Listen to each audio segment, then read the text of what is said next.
உபாகமம் 32 அதிகாரம். வானங்களே செவி கொடுங்கள், நான் பேசுவேன். பூமியே என் வாய்மொழிகளை கேட்பாயாக. மழையானது இளம் பயிரின் மேல் பொழிவது போல என் உபதேசம் பொழியும். பனித்துளிகள் புல்லின் மேல் இறங்குவது போல என் வசனம் இறங்கும். கர்த்தருடைய நாமத்தை பிரசித்தம் பண்ணுவேன். நம்முடைய தேவனுக்கு மகத்துவத்தை செலுத்துங்கள். அவர் கன்மலை, அவர் கிரியை உத்தமமானது. அவர் வழிகளெல்லாம் நியாயம். அவர் நியாயக்கேடில்லாத சத்தியமுள்ள தேவன். அவர் நீதியும் செம்மையுமானவர். அவர்களோ தங்களை கெடுத்து கொண்டார்கள். அவர்கள் அவருடைய பிள்ளைகள் அல்ல, இதுவே அவர்கள் காரியம். அவர்கள் மாறுபாடும் தாறுமாறுமுள்ள சந்ததியார். விவேகமில்லாத மதிக்கெட்ட ஜனங்களே, இப்படியா கர்த்தருக்கு பதிலளிக்கிறீர்கள்? உன்னை ஆட்கொண்ட பிதா அவரல்லவா? உன்னை உண்டாக்கி உன்னை நிலைப்படுத்தினவர் அவரல்லவா? பூர்வ நாட்களை நினை, தலைமுறை தலைமுறையாய் சென்ற வருஷங்களை கவனித்துப் பார். உன் தகப்பனை கேள், அவன் உனக்கு அறிவிப்பான். உன் மூப்பர்களை கேள், அவர்கள் உனக்கு சொல்லுவார்கள். உன்னதமானவர் ஜாதிகளுக்கு சுதந்திரங்களை பங்கிட்டு ஆதாமின் புத்திரரை வெவ்வேறாய் பிரித்த காலத்தில் இஸ்ரவேல் புத்திரருடைய தொகைக்கு தக்கதாய் சர்வ ஜனங்களின் எல்லைகளை திட்டம் பண்ணினார். கர்த்தருடைய ஜனமே அவருடைய பங்கு, யாக்கோபு அவருடைய சுதந்திர வீதம். பாழான நிலத்திலும் ஊளையிடுதலுள்ள வெறுமையான அவாந்தர வெளியிலும் அவர் அவனை கண்டுபிடித்தார். அவனை நடத்தினார், அவனை உணர்த்தினார், அவனை தமது கண்மணியைப் போல காத்தருளினார். கழுகு தன் கூட்டை கலைத்து தன் குஞ்சுகளின் மேல் அசைவாடி தன் செட்டைகளை விரித்து அவைகளை எடுத்து அவைகளை தன் செட்டைகளின் மேல் சுமந்து கொண்டு போகிறது போல கர்த்தர் ஒருவரே அவனை வழிநடத்தினார். அந்நிய தேவன் அவரோடே இருந்ததில்லை.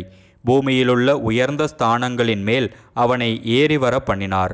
வயலில் விளையும் பலனை அவனுக்கு புசிக்க கொடுத்தார். கண்மலையிலுள்ள தேனையும் கற்பாறையிலிருந்து வடியும் எண்ணெயையும் அவன் உண்ணும்படி செய்தார். பசுவின் வெண்ணெயையும் ஆட்டின் பாலையும் பாசானில் மேயும் ஆட்டுக்குட்டிகள், ஆட்டுக்கடாக்கள், வெள்ளாட்டுக்கடாக்கள் இவைகளுடைய கொழுப்பையும் கொழுமையான கோதுமையையும் இரத்தம் போன்ற சுயமான திராட்சரசத்தையும் சாப்பிட்டாய். யெஷூரன் கொழுத்து போய் உதைத்தான். கொழுத்து ஸ்தூலித்து நினம் துண்ணின போது தன்னை உண்டாக்கின தேவனை விட்டு தன் இரட்சிப்பின் கண்மலையை அசட்டை பண்ணினான். அந்நிய தேவர்களால் அவருக்கு எரிச்சலை மூட்டினார்கள். அருவருப்பானவைகளினால் அவரை கோபப்படுத்தினார்கள். அவர்கள் தேவனுக்கு பலியிடவில்லை. தாங்கள் அறியாதவைகளும் தங்கள் பிதாக்கள் பயப்படாதவைகளும் நூதனமாய் தோன்றிய புது தெய்வங்களுமாகிய பேய்களுக்கே பலியிட்டார்கள். உன்னை ஜெனிப்பித்த கண்மலையை நீ நினையாமற் போனாய். உன்னை பெற்ற தேவனை மறந்தாய். கர்த்தர் அதை கண்டு தமது குமாரரும் தமது குமாரத்திகளும் தம்மை கோபப்படுத்தினது நிமித்தம் மனமடிவாகி அவர்களை புறக்கணித்து, என் முகத்தை அவர்களுக்கு மறைப்பேன், அவர்களுடைய முடிவு எப்படி இருக்கும் என்று பார்ப்பேன். அவர்கள் மகா மாறுபாடுள்ள சந்ததி, உண்மையில்லாத பிள்ளைகள். தெய்வம் அல்லாதவைகளினால் எனக்கு எரிச்சலை மூட்டி தங்கள் மாயைகளினால் என்னை கோபப்படுத்தினார்கள். ஆகையால் மதிக்கப்படாத ஜனங்களினால் அவர்களுக்கு எரிச்சலை உண்டாக்கி மதிக்கெட்ட ஜாதியினால் அவர்களை கோபப்படுத்துவேன். என் கோபத்தினால் அக்கினி பற்றி கொண்டது. அது தாழ்ந்த நரகம் மட்டும் எரியும். அது பூமியையும் அதன் பலனையும் அழித்து பர்வதங்களின் அஸ்திபாரங்களை வேக பண்ணும். தீங்குகளை அவர்கள் மேல் குவிப்பேன். என்னுடைய அம்புகளை எல்லாம் அவர்கள் மேல் பிரயோகிப்பேன். அவர்கள் பசியினால் வாடி எரிபந்தமான உஷ்ணத்தினாலும் கொடிய வாதையினாலும் மாண்டு போவார்கள். துஷ்ட மிருகங்களின் பற்களையும் தரையில் ஊறும் பாம்புகளின் விஷத்தையும் அவர்களுக்குள் அனுப்புவேன். வெளியிலே பட்டயமும் உள்ளே பயங்கரமும் வாலிபனையும் கன்னியையும் குழந்தையையும் நரைத்த கிழவனையும் அழிக்கும். எங்கள் கை உயர்ந்ததென்றும் கர்த்தர் இதையெல்லாம் செய்யவில்லை என்றும் அவர்களுடைய பகைஞர் தப்பெண்ணங்கொண்டு சொல்லுவார்கள் என்று நான் சத்ருவின் குரோதத்திற்கு அஞ்சாதிருந்தேனானால் நான் அவர்களை மூளைக்கு மூளை சிதற அடித்து மனிதருக்குள் அவர்களுடைய பெயர் அற்றுப்போக பண்ணுவேன் என்று சொல்லியிருப்பேன். அவர்கள் யோசனை கெட்ட ஜாதி, அவர்களுக்கு உணர்வு இல்லை. அவர்கள் ஞானமடைந்து இதை உணர்ந்து தங்கள் முடிவை சிந்தித்து கொண்டால் நலமாயிருக்கும் என்றார். அவர்களுடைய கண்மலை அவர்களை விற்காமலும் கர்த்தர் அவர்களை ஒப்புக்கொடாமலும் இருந்தாரானால் ஒருவன் 1000 பேரை துரத்தி 2 பேர் 10,000 பேரை ஓட்டுவதெப்படி? தங்கள் கண்மலை நம்முடைய கண்மலையைப் போல் அல்ல என்று நம்முடைய சத்துருக்களை தீர்மானிக்கிறார்கள். அவர்களுடைய திராட்சை செடி சோதோமிலும் கொமோரா நிலங்களிலும் பயிரான திராட்சை செடியிலும் தாழ்ந்த ஜாதியாயிருக்கிறது. அவைகளின் பழங்கள் பித்தும் அவைகளின் குலைகள் கசப்புமாயிருக்கிறது. அவர்களுடைய திராட்சரசம் வலு சர்ப்பங்களின் விஷமும் விரியன் பாம்புகளின் கொடிய விஷமும் ஆனது. இது என்னிடத்தில் வைக்கப்பட்டு என் பொக்கிஷங்களில் இது முத்திரை போடப்பட்டிருக்கிறதில்லையோ? பழி வாங்குவதும் பதில் அளிப்பதும் எனக்கு உரியது. ஏற்ற காலத்தில் அவர்களுடைய கால் தள்ளாடும். அவர்களுடைய ஆபத்து நாள் சமீபமாயிருக்கிறது. அவர்களுக்கு நேரிடும் காரியங்கள் தீவிரித்து வரும்.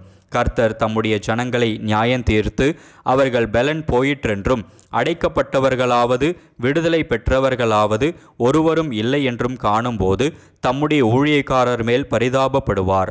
அப்பொழுது அவர்கள் பலியிட்ட பலிகளின் கொழுப்பை தின்று பான பலிகளின் திராட்சரசத்தை குடித்த அவர்களுடைய தெய்வங்களும் அவர்கள் நம்பின கன்மலையும் எங்கே? அவைகள் எழுந்து உங்களுக்கு சகாயம் பண்ணி உங்களுக்கு மறைவிடமாயிருக்கட்டும். நானே அவர், என்னோடே வேறே தேவன் இல்லை என்பதை இப்பொழுது பாருங்கள்.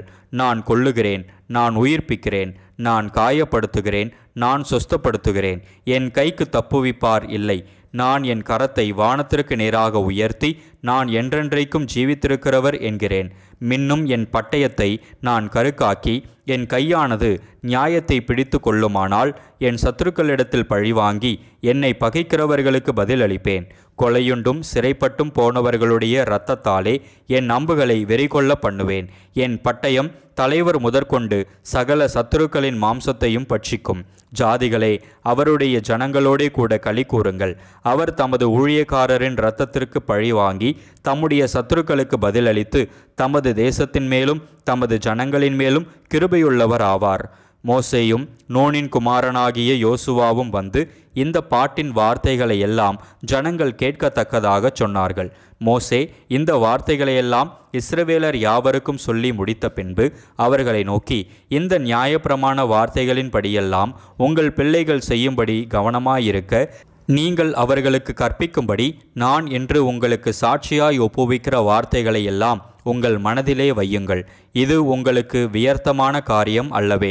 இது உங்கள் ஜீவனாயிருக்கிறது. நீங்கள் சுதந்தரித்து கொள்ளும்படி யோர்தானை கடந்து போய் சேரும் தேசத்தில் இதனால் உங்கள் நாட்களை நீடிக்க பண்ணுவீர்கள் என்றான். அந்த நாளிலே தானே கர்த்தர் மோசேயை நோக்கி, நீ எரிகோவுக்கு எதிரான மோவாப் தேசத்தில் உள்ள இந்த அபாரீம் என்னும் மலைகளில் இருக்கிற நேபோ பர்வதத்தில் ஏறி நான் இஸ்ரவேல் சந்ததியாருக்கு காணியாட்சியாக கொடுக்கும் கானான் தேசத்தை பார்.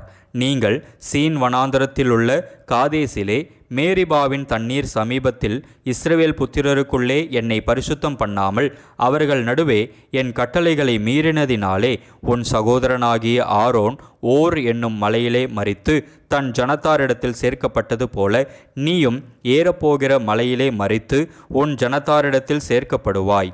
நான் இஸ்ரவேல் புத்திரருக்கு கொடுக்க போகிற எதிரே இருக்கிற தேசத்தை நீ பார்ப்பாய், ஆனாலும் அதற்குள் நீ பிரவேசிப்பதில்லை என்றார்.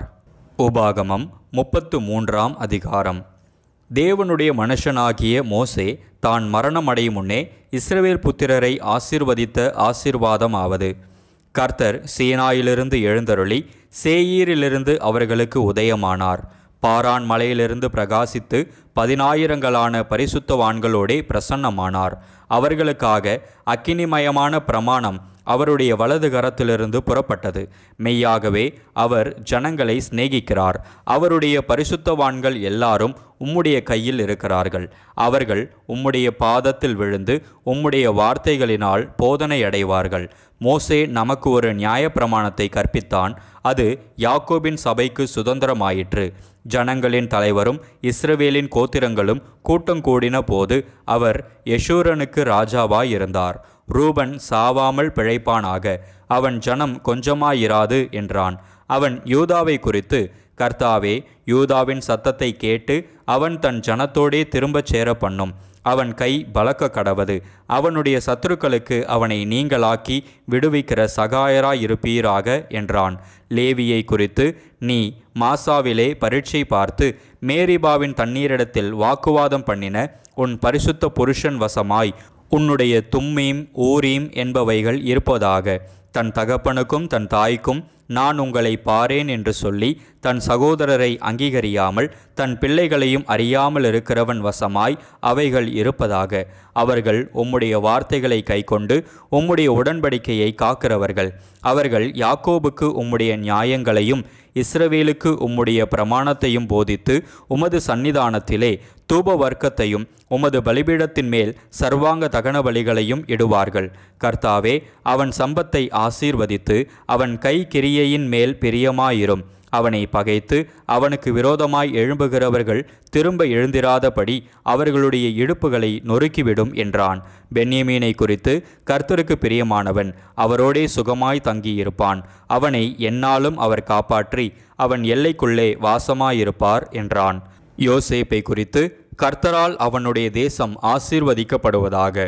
அது வானத்தின் செல்வத்தினாலும் பனியினாலும் ஆழத்திலுள்ள நீரூற்றுகளினாலும் சூரியன் பக்குவப்படுத்தும் அருமையான கனிகளினாலும் சந்திரன் பக்குவப்படுத்தும் அருமையான பலன்களினாலும் ஆதி பர்வதங்களில் உண்டாகும் திரவியங்களினாலும் நித்திய மலைகளில் பிறக்கும் அரும்பொருள்களினாலும் நாடும் அதன் நிறைவும் கொடுக்கும் அருமையான தானியங்களினாலும் ஆசீர்வதிக்கப்படுவதாக.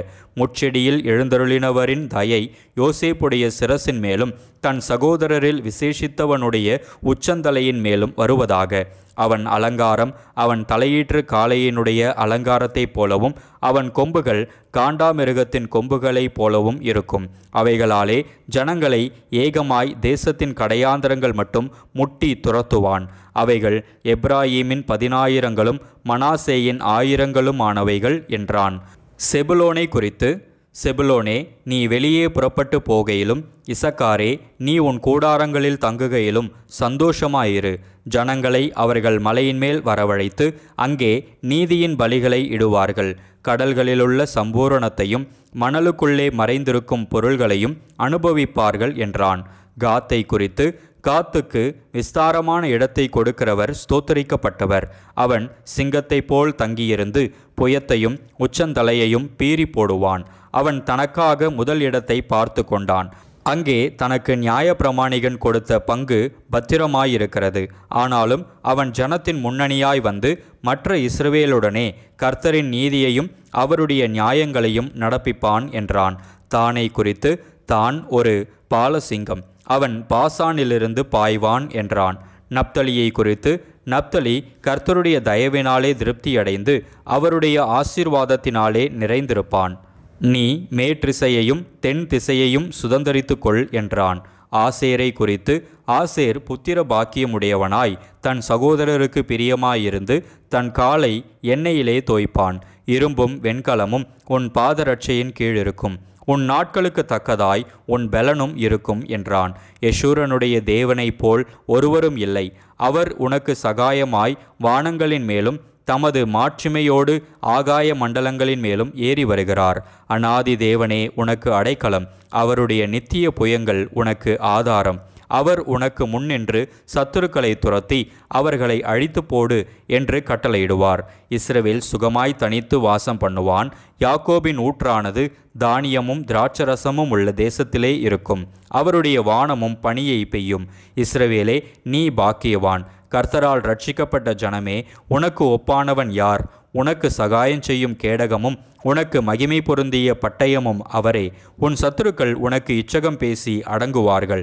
அவர்கள் மேடுகளை மிதிப்பாய் என்று சொன்னான். உபாகமம் 34ஆம் அதிகாரம். பின்பு மோசே மோவாபின் சமனான வெளிகளிலிருந்து எரிகோவுக்கு எதிரான நேபோ மலையிலிருக்கும் பிஸ்காவின் கொடுமுடியில் ஏறினான். அப்பொழுது கர்த்தர் அவனுக்கு தான் மட்டுமுள்ள கீலேயா தேசம் அனைத்தையும், நப்தலி தேசம் அனைத்தையும், எப்ராயிம் மனாசே என்பவர்களின் தேசத்தையும், கடைசி சமுத்திரம் வரைக்கும் உள்ள யூதா தேசம் அனைத்தையும், தென்புறத்தையும் சோவார் வரைக்கும் உள்ள பேரிச்ச மரங்களின் பட்டணம் என்னும் ஊர் முதற்கொண்டு எரிகோவின் பள்ளத்தாக்காகிய சமனான பூமியையும் காண்பித்தார். அப்பொழுது கர்த்தர் அவனை நோக்கி, நான் உங்கள் சந்ததிக்கு கொடுப்பேன் என்று ஆபிரகாமுக்கும் ஈசாக்குக்கும் யாக்கோபுக்கும் ஆணையிட்ட தேசம் இதுதான். இதை உன் கண் காணும்படி செய்தேன். ஆனாலும் நீ அவ்விடத்திற்கு கடந்து போவதில்லை என்றார்.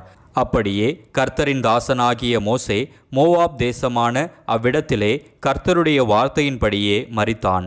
அவர் அவனை மோவாப் தேசத்திலுள்ள பெத்பேயோருக்கு எதிரான பள்ளத்தாக்கிலே அடக்கம் பண்ணினார். இந்நாள் வரைக்கும் ஒருவனும் அவன் பிரேத குழியை அறியான். மோசே மரிக்கிற போது 120 வயதாயிருந்தான். அவன் கண் இருளடையவும் இல்லை, அவன் பெலன் குறையவும் இல்லை. இஸ்ரவேல் புத்திரர் மோவாபின் சமனான வெளிகளில் மோசேக்காக 30 நாள் அழுது கொண்டிருந்தார்கள். மோசேக்காக அழுது துக்கம் கொண்டாடின நாட்கள் முடிந்தது. மோசே நூனின் குமாரனாகிய யோசுவாவின் மேல் தன் கைகளை வைத்தபடியினால் அவன் ஞானத்தின் ஆவியினால் நிறையப்பட்டான். இஸ்ரவேல் புத்திரர் அவனுக்கு கீழ்ப்படிந்து கர்த்தர் மோசேக்கு கட்டளையிட்டபடியே செய்தார்கள்.